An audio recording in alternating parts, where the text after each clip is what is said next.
Good evening, everyone. My name is Sally Lipsky. I'm with Plant-Based Pittsburgh. And I know this is a very popular presentation. So as I said earlier, everybody go get the recording and the recipes. And I will introduce Brittany Giroudi, though she is the person that needs no introduction, so to speak. We are so delighted to have Brittany as a member of Plant-Based, Vice President of Plant-Based Pittsburgh, and of course, the expert on whole food plant-based cooking. So I will turn it over to you, Brittany. Well, thanks. I'm so happy that everyone can make it and everyone watching the recording. Tonight we are talking about Thanksgiving mains. Thanksgiving is for the United States is coming up very soon. And I feel like depending on how long you've been plant-based, generally you probably have the sides down. And that's really the main part of Thanksgiving. I feel everyone gets a plate, you grab a little bit of everything, and the sides are such a beautiful array, but it's what do you put on your table to replace the turkey that usually everyone struggles with, or you can be creative and change it up year to year. So I'm somebody who obviously likes to cook. I'm always trying out new recipes. I would say that generally I'm always trying new things. So my Thanksgivings look different year to year, and specifically the mains I kind of play around with. And so this recipe tonight is a great comfort food throughout the whole winter months. As Pittsburgh starts to see its drop in weather, we've been kind of spoiled. November's been very beautiful here and very mild, but I think this weekend we're in for a little bit of cold weather. So before it starts snowing here and really gets into it, this is definitely a comfort meal, and you could use it as a Thanksgiving main or just a meal you like through the winter, or it can be a side dish as well. So depending on however you want to present this. Generally for main dishes, I always start off with some kind of lentil loaf. That's kind of like a safe go-to. I feel like a lot of plant-based people gravitate towards. And we love our lentil loaves and we make them multiple times, but sometimes, like I said, you get kind of sick of something, so you want to try something different. So today's take is called my root vegetable pie.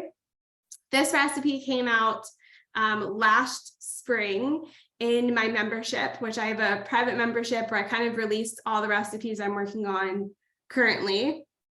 And it has just become a favorite. It's so easy, it's delicious. You can make it beautiful for your table, and I'm going to walk you through it. So it has all of the root vegetables. So we're going to get started. So I have my induction top here so you guys can see me.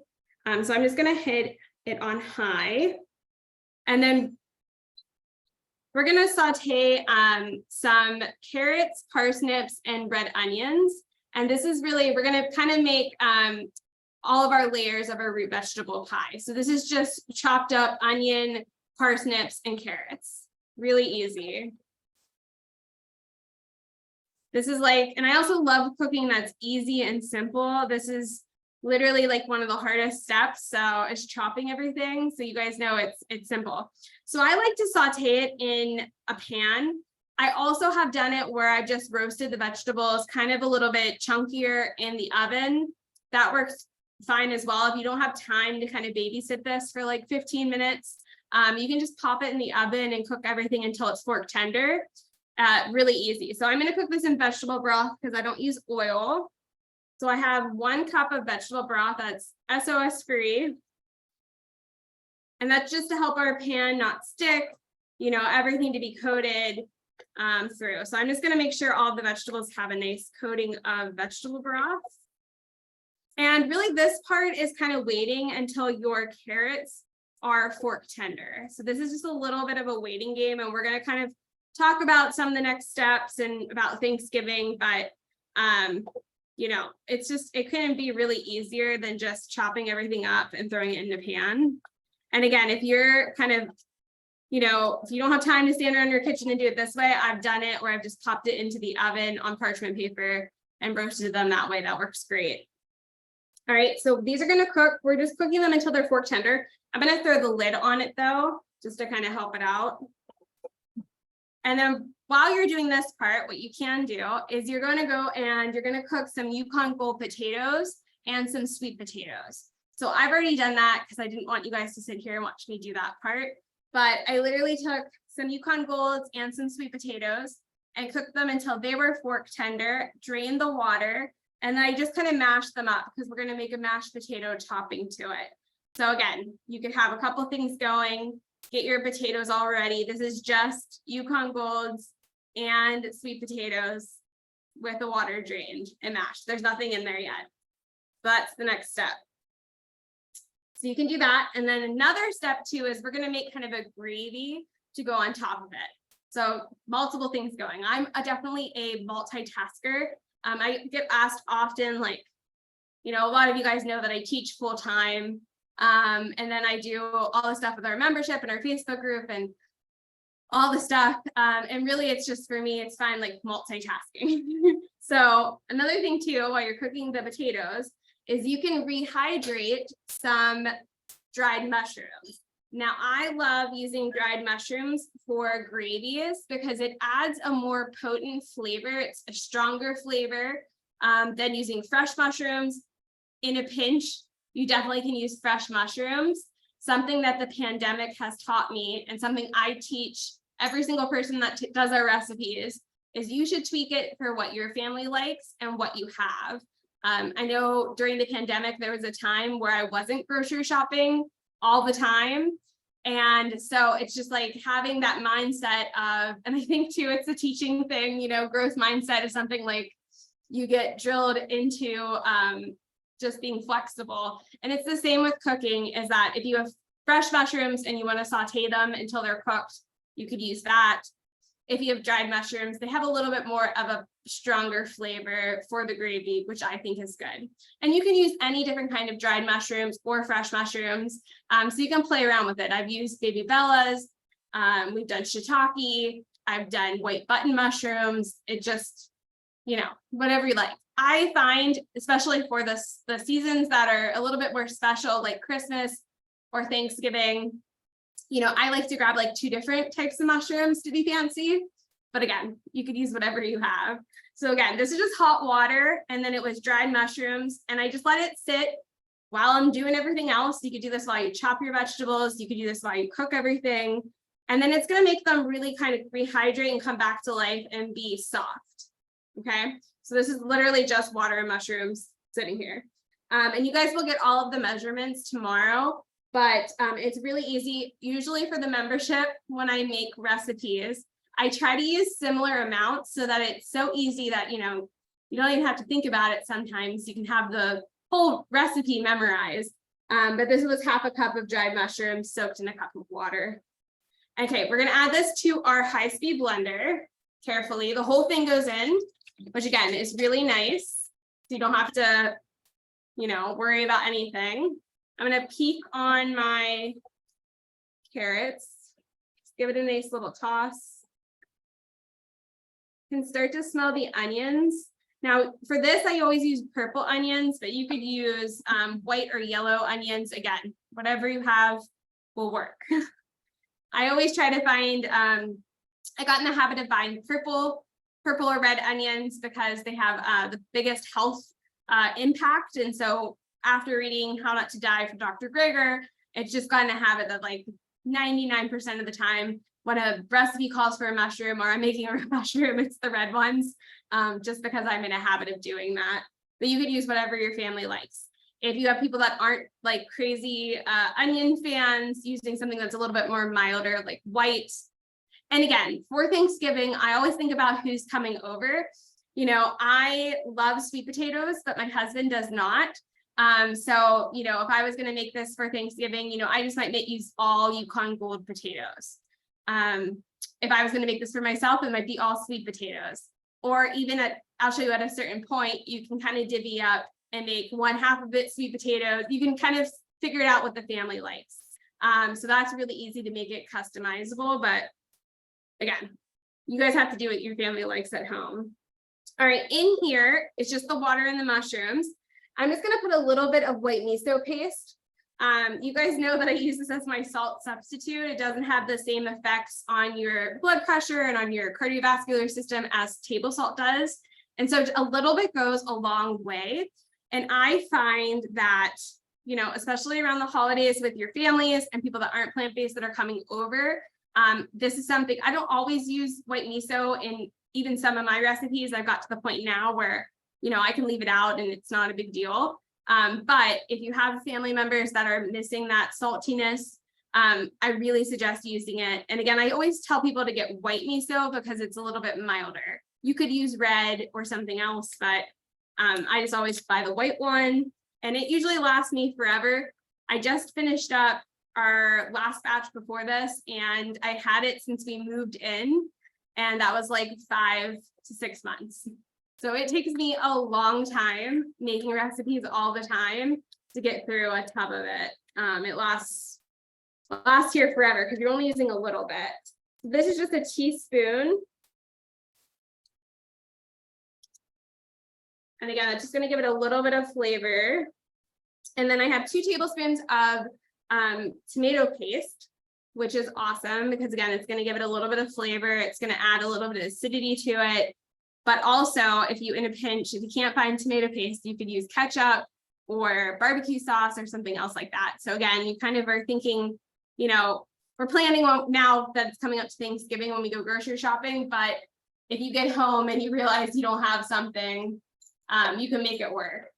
I've actually in a pinch used pasta sauce that I had, like marinara sauce, and it's been fine. It's a tomato, right? It'll work out. All right, so all this is just going to get blended, and then this alone is going to be kind of the gravy. Now, if you want to make this for a different recipe, you could also add some spices and seasonings, and you have like a really instant, quick gravy. You could add cornstarch or arrowroot flour to thicken it. Really, really, really simple.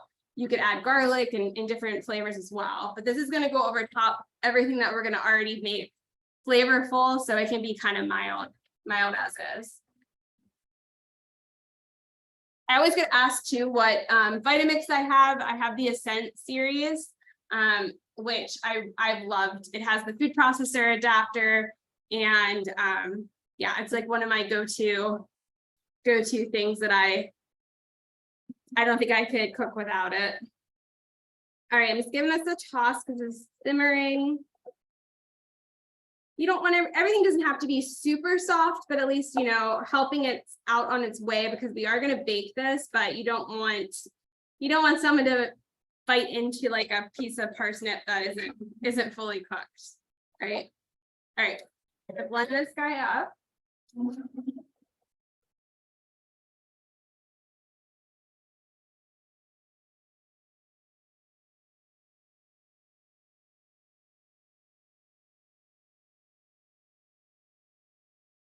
All right, and if it's really thick, mine was kind of sitting there, so it absorbed a lot more of the water than 10 minutes because I did this prep earlier.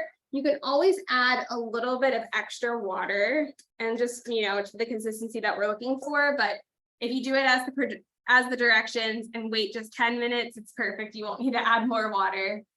But the mushrooms really do like soak up everything that it's sitting in.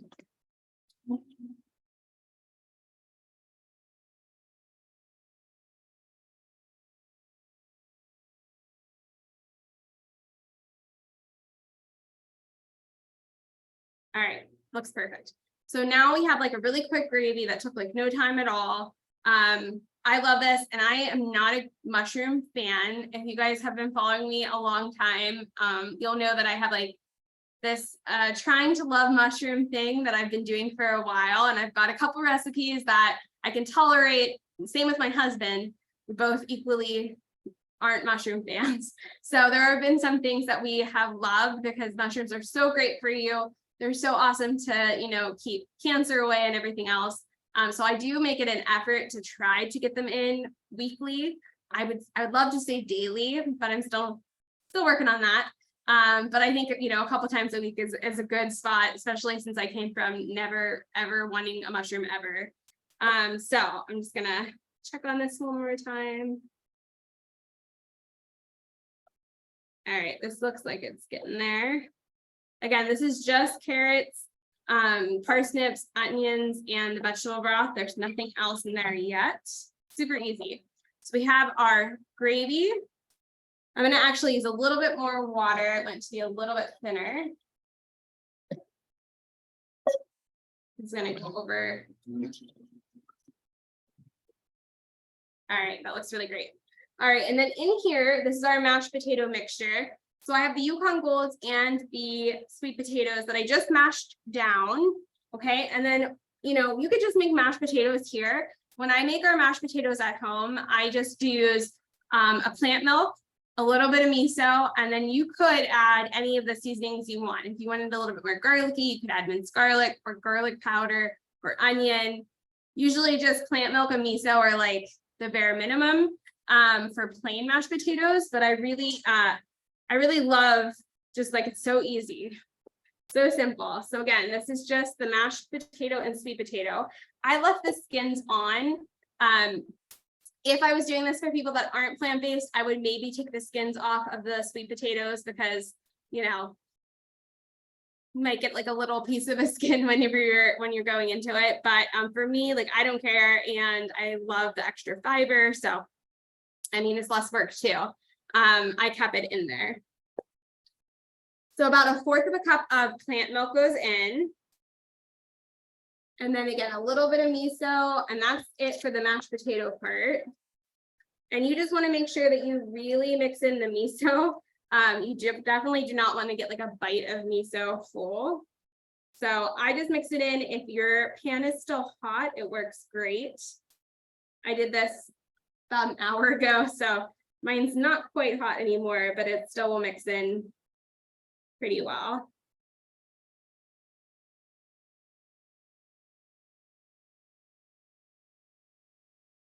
And then I just realized I have no idea where my mashed potato masher went. So that was really fun trying to mix this up without it.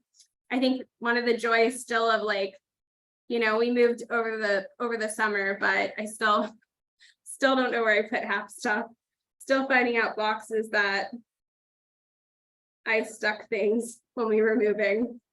I feel like I will discover that mashed potato masher hopefully before Thanksgiving. All right, so then it's not gonna look as pretty because again, there's sweet potatoes in here. You could always use a white sweet potato or a Hannah sweet potato if you want. But again, I'm okay with having it have a little bit of orange. I think it's pretty too, so that works. And then we're gonna kind of put it all together once our seasonings are done. We're gonna add some lentils to this. A little bit longer. The smaller that you chop up the parsnips and the carrots will make it go quicker, which is just a little tip if you're doing it this way. And then I just use like a little casserole dish that can go in the oven. And we are gonna put some lentils and some seasonings into this mixture, but then we're pretty much just gonna tie everything together and it's really quick and simple. Yes, you can use cauliflower if you want. For the mashed potatoes, although I feel like cauliflower is a thinner amount. Like it's nice to have the mashed potatoes of the potatoes in this because this is the hardiness. Also, this recipe, you know, that's the starch of it. So we're gonna put lentils in here, vegetables, and then this would be the starch for it. So as a way to fill you up, it's kind of nice to have all the different things that we have in this recipe. So I think it's a beautiful melody and like very balanced to serve. But you could, of course, you could do cauliflower if you wanted. All right, so I'm just waiting on this to go. Another thing, speaking of cauliflower, for a Thanksgiving main, one year I took a head of cauliflower and put like a sauce on it and baked it in the oven. And you could put it on a beautiful like serving platter with all your vegetables around. That's a really great kind of showstopper. I feel like everyone wants something on their table that is like the centerpiece, again, that you're going to put down. So we've done that before. This year, we're going to do the root vegetable pie and we're going to do mini lentil loaves for it. So I think that'll go over well. But yeah, does anyone else have anything else they're doing for mains? Anything different? And I have so many great recipes on our channel and our website. We have stuffing and mac and cheese and cranberry sauce and all the things that you can think of for Thanksgiving. I'm going to come out with a list and put them on our Facebook group. So, you know, kind of, I always do that every year. I kind of go through and give you guys like an updated, this is what I would do to be the best Thanksgiving ever recommendation list. So I think you guys will have a lot of options. So I'm going to turn this off for a minute. And then we're going to add in the rest of the kind of the seasonings and things to flavor this. I like using lentils for this. Another note is that I also, hold on one second.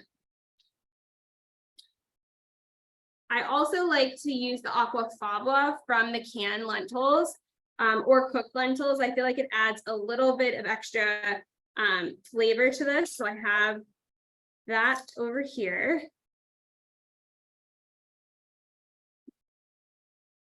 So I'm just going to use a can of black lentils. You could use brown lentils.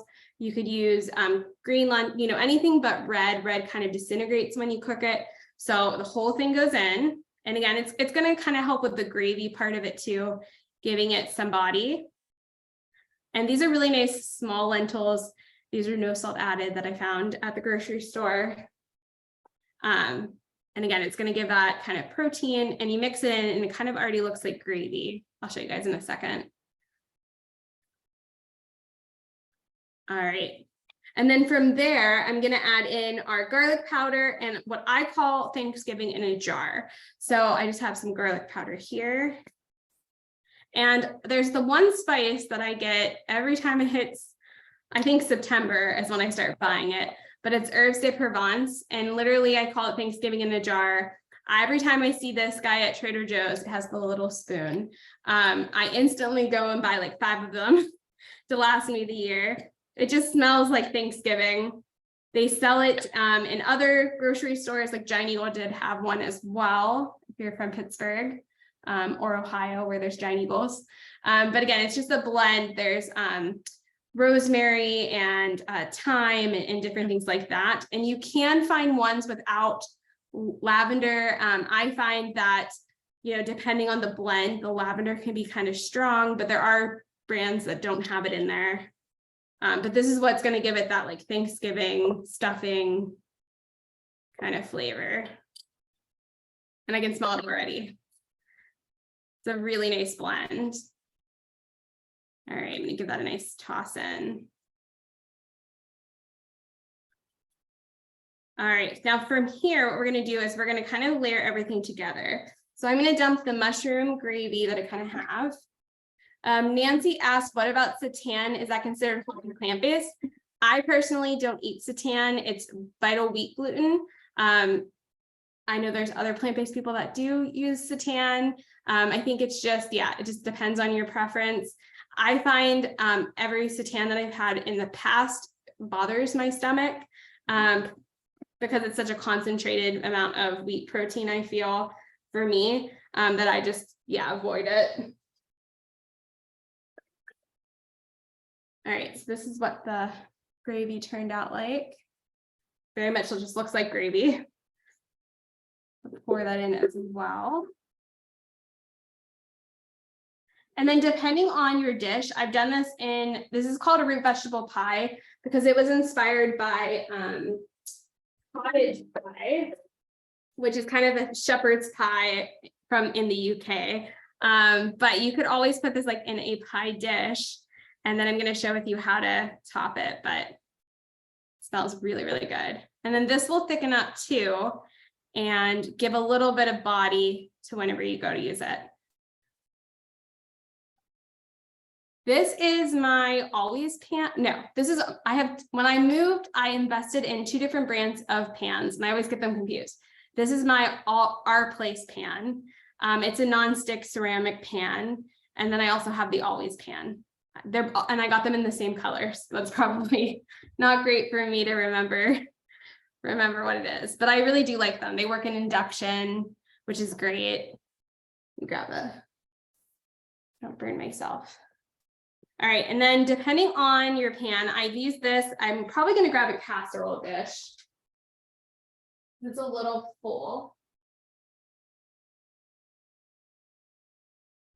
You could just dump the carefully because it's very hot.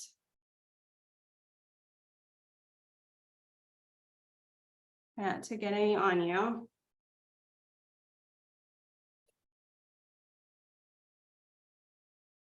All right, it all goes in. We're gonna bake it for about 20 minutes. Really easy. All right, so I'm gonna spread this out and show you guys what it looks like before we do the potatoes. And again, if you don't have parsnips, you could do a different vegetable as well. You could do, you know, you could do all parsnips and no carrots, but kind of looks like that. And then what I do now is I scoop on my mashed potatoes on top. And I just kind of dollop them around. And then when it bakes, what's nice is they're going to get like a little crusty on top, a little bit hardening, which is really kind of nice whenever you're going to serve this. So yeah, I just take a spoonful and I just kind of go around and dollop it. And some of it will sink, some of it will float.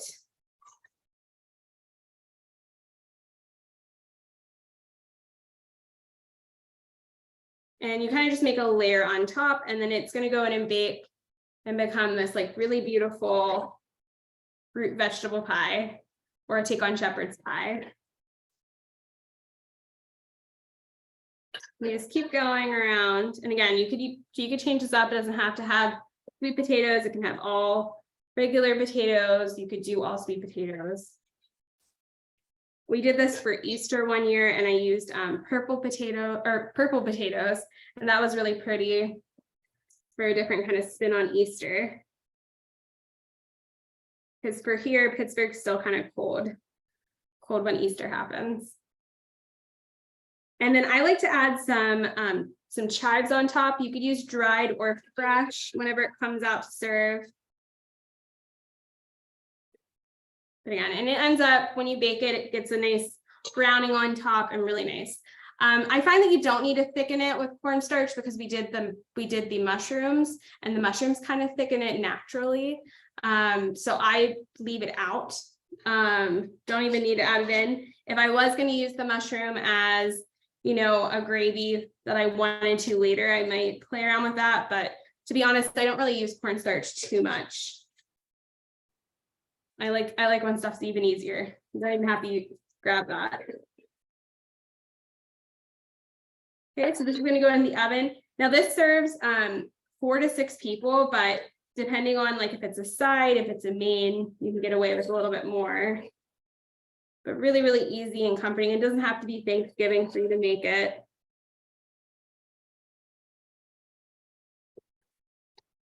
And then we've done this too, where, you know, you can add some greens to it to kind of give it that color as well. All right, anyone else have any questions? And then, you know, sometimes I really like this herbes de Provence. Sometimes I'll even like sprinkle just a little bit on top to give it a little bit of extra. But again, I call this my Thanksgiving in a jar. But it turns out it's kind of hard to see with the camera, but, and then underneath it is like a beautiful, like layered gravy amount with all of your root vegetables. But when we cook this, it'll get nice and brown on top for everything that's showing. Yes, you can pre-make it and bring it. I will say it is a very heavy casserole dish because there's a lot of weight to it, but you could definitely bring it and bake it somewhere else.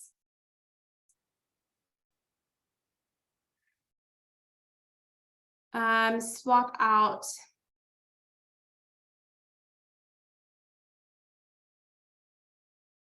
I'm not sure for you want to make gravy, but you don't want to use mushrooms.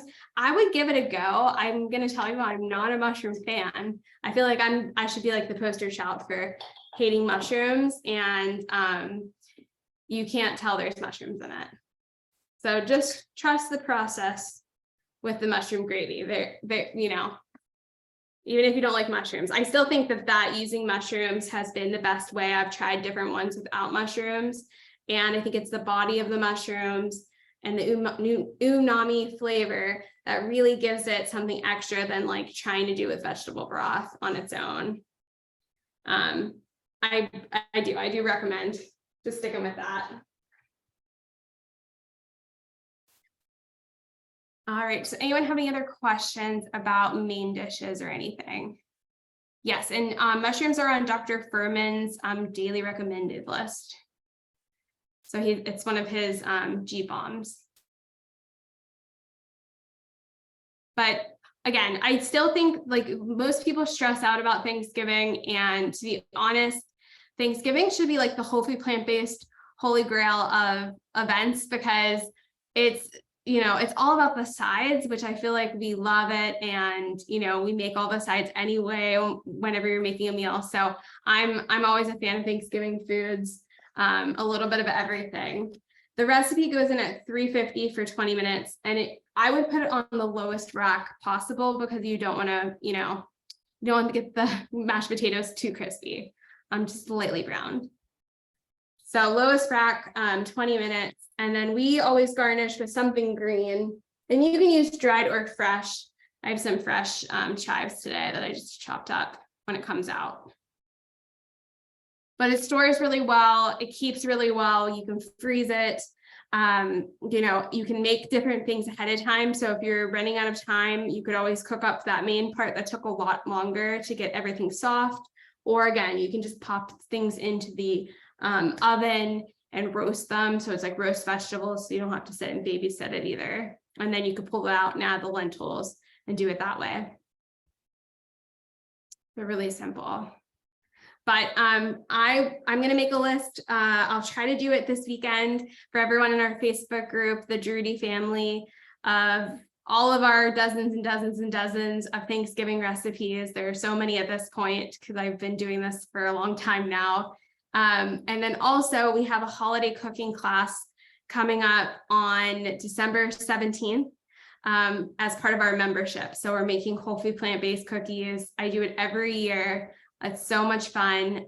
Anyone at your house can join in. We have like all families, people bring their grandkids, and people have like their kids over when they do it. It's so much fun. And it's Zooming just like this. And we make a ton of holiday cookies that are whole food plant-based, SOS free. So if you guys can make that, that's coming up soon. But yeah, any other questions? You guys are a quiet group. Everyone's tired. It's Thursday, right?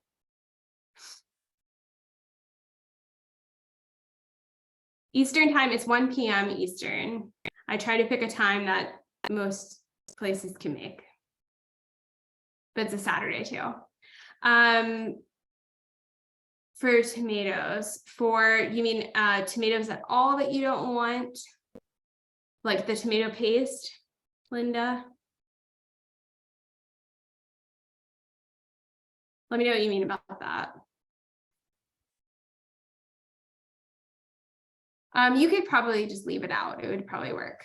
I missed the question above. Hold on 1 second, guys. You guys are so far away from me. Can you make it all ready one day and bake it the next day?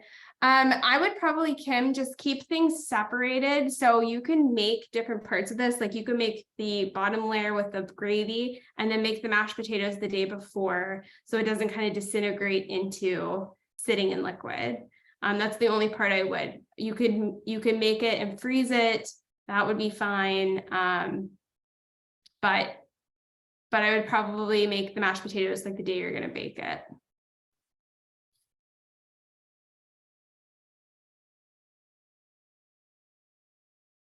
Yeah, but the red lentils, like I think it's nicer with the brown and black lentils, because it's like a different texture in there. If you put red lentils in, you won't see them. It'll just, it's kind of nice. It's, again, when you go to pull it out, I prefer it with the black or brown or green lentils. It already thickens up a bunch on its own.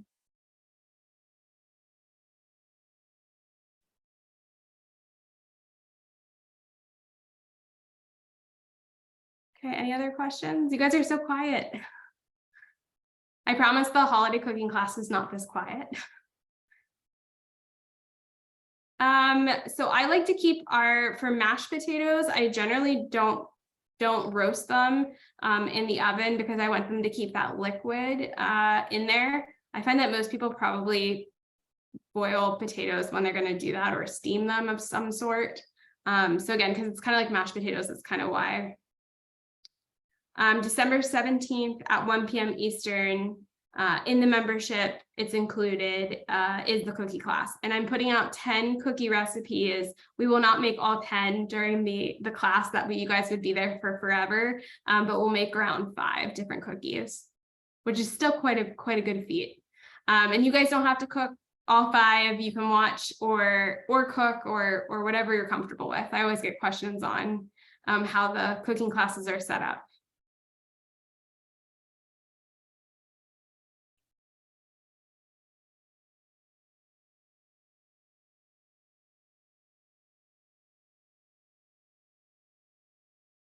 Yes, you definitely can add beets to the veggie mix. That's another food that I have struggled with that plant-based Pittsburgh people know about. So definitely go for it. I would just dice them up a little bit smaller, or if you're buying the pre-cooked ones. But yeah, definitely you could add beets to it. That's another one that I've been better about mushrooms than I have beets. When a recipe calls for maple syrup, can you sub out for date syrup? Yes. And I make date paste more than I make date syrup because it keeps the fiber, but 100% you can use date paste for maple syrup. Yes, you can cook this and freeze it for later. It definitely freezes well. And it's such a good recipe. I mean, it has everything in there. It's kind of one of those ones that you don't really have to work. I usually just serve it with a side salad, and then, it has everything from the lentils, the potatoes, the vegetables. So it's kind of a nice one shot. So how the membership works is I always release 10 recipes. December will be all cookies. That's the theme of it. But on the 5th of the month, all the recipes come out. And then later in the month is the class. So on the 5th of December, you'll get all of the recipes, even the ones we're not making for class, you'll get all 10. And then, the 5 that we're making in class will be announced, and you'll have that for the 17th. You could I would probably shred Brussels sprouts in this. I would play around with it. I've never tried that. Usually for Thanksgiving, we always make a separate Brussels sprout, separate side dish. So usually I'm always like thinking that that's my go-to, but you probably could add it to it.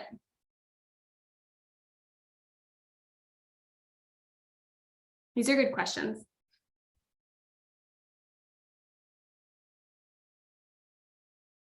Do you find meat eaters like this also? Yes, this is a very comfort dish. I mean, who doesn't like mashed potatoes, and who doesn't like, I feel like shepherd's pie in general is a very universally friendly dish to bring. It's not like you're bringing beet burgers or something that somebody is going to compare it to. Like a shepherd's pie generally has the similar things. So I feel like this is a pretty safe bet that people would like. Does this recipe firm up to slice? It definitely needs a spoon. It's definitely more of a gravy than cutting it into it doesn't really firm up that much. It'll firm up, but you still need a spoon. So another question about Brussels sprouts. Hold on.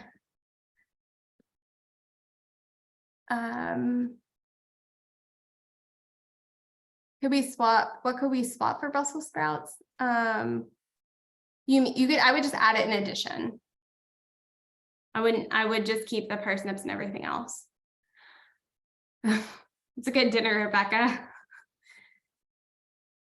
So we just came out with a banana bread that was really popular in the Facebook group. I threw that one up. I have to make a video on it still. My easy salad dressing has not changed in the last year and a half. It's literally 1/4 cup of a hummus. a tablespoon of your favorite balsamic vinegar. Usually I get mine from California Balsamic, or there's a place called the Olive Tap where I live. You pick a flavor. I really have liked the cranberry pear one from the Olive Tap, and then just a little bit of stone ground or Dijon mustard, and like mix that up, and it's a thick, and it tastes mainly like the balsamic vinaigrette that you put in it. So that's kind of lovely, you know, and then you're eating it doesn't really taste like hummus. So if you're not a hummus fan, yes, you definitely can. I've done turnips and parsnips. I've asked my husband to grab one. He's grabbed the wrong thing, you know, so it definitely works for either.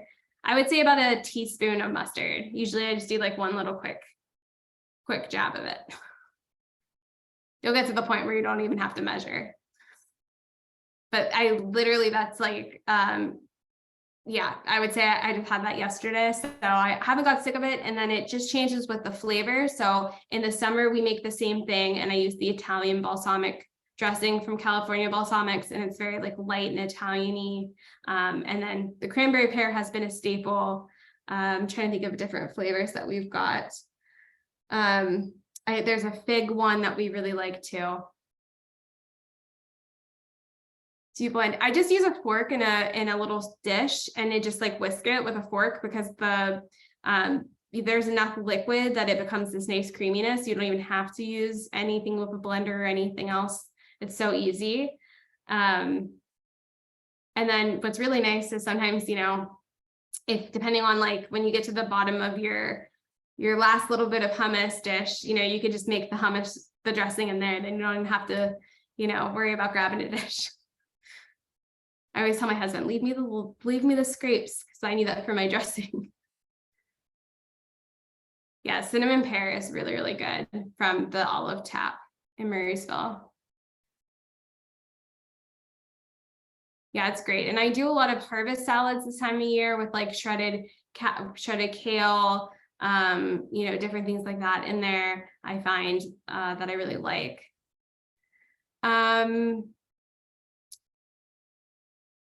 Yeah, you could definitely make squash. I mean, this is the time of year too. I feel like another great Thanksgiving main would be stuffed acorn squash.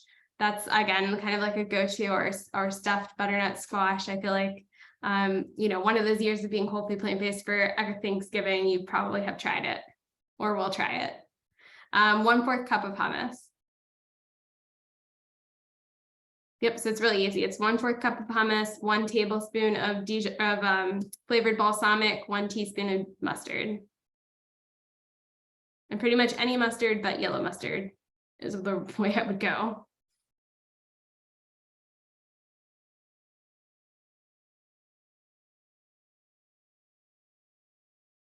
But that's literally the quickest dressing ever.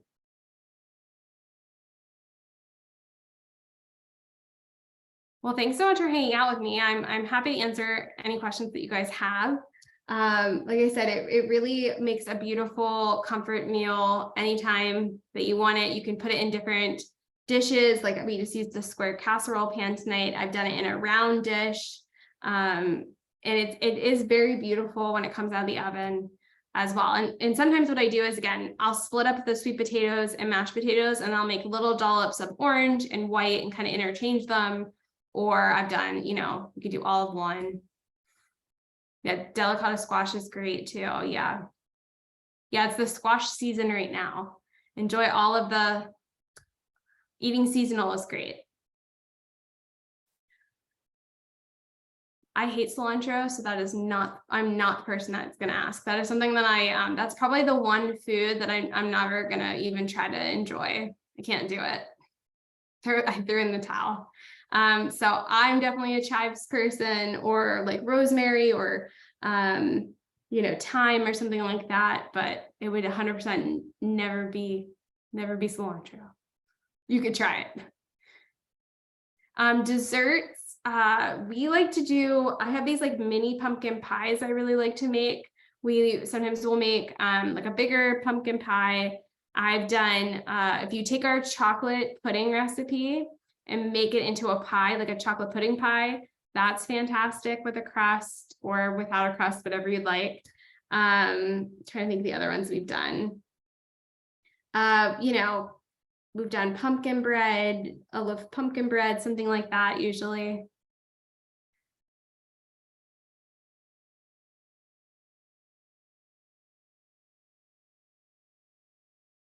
Ronnie, do you made pumpkin, like you cooked up a pumpkin? Not sure if I'm catching the whole part of that.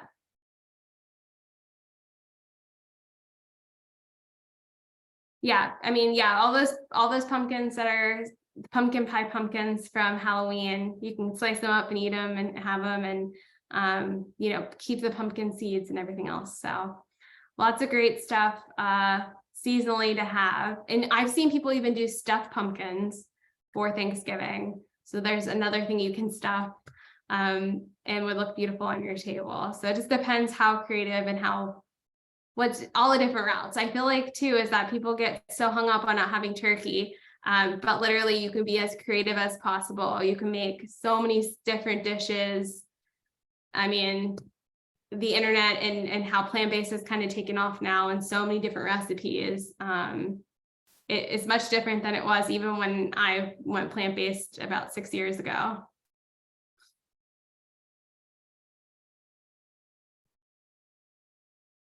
So lots of different options. Oh, we also do like a cranberry relish that I kind of make into a dessert. That's another one. I'm trying to think of all the things now.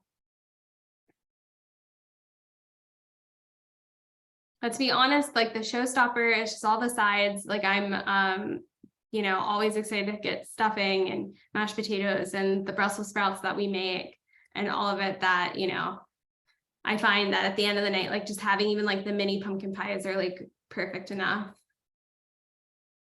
I will say, if any of you guys are going to family members' houses and you're not like hosting it at your house, be sure to bring more than you think, because most people will just eat your food. And then you need to make sure that you have stuff too that you can have. My experience has been that if you take a dish to a family member's house, you know, everyone wants to try it, and sometimes it ends up going. So just always make sure you like take extra than you think.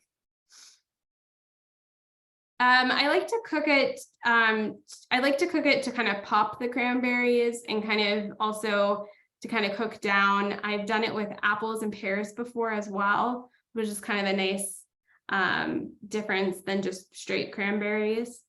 So yeah, I've been really into cranberry and pears lately.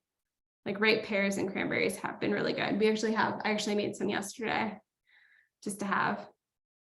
I haven't really experimented too much with like the raw relish of cranberries. Probably just because I'm in a mindset of, you know, the way that I grew up with it being cooked on the stovetop.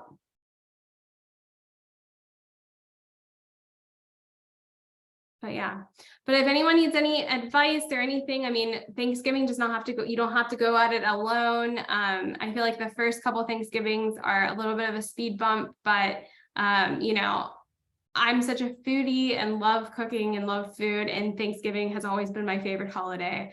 So I'm looking forward to making a beautiful Thanksgiving spread of all the plant-based stuff. And then it's awesome because you don't feel like garbage the next day, right?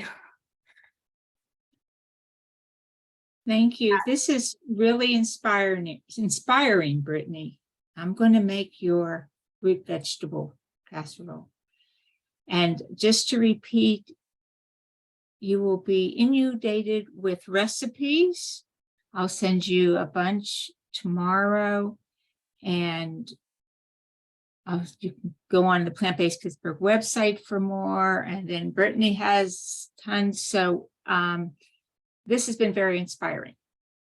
And it looks like everybody has been inspiring. You're getting all kinds of thanks, Brittany. We really appreciate your time.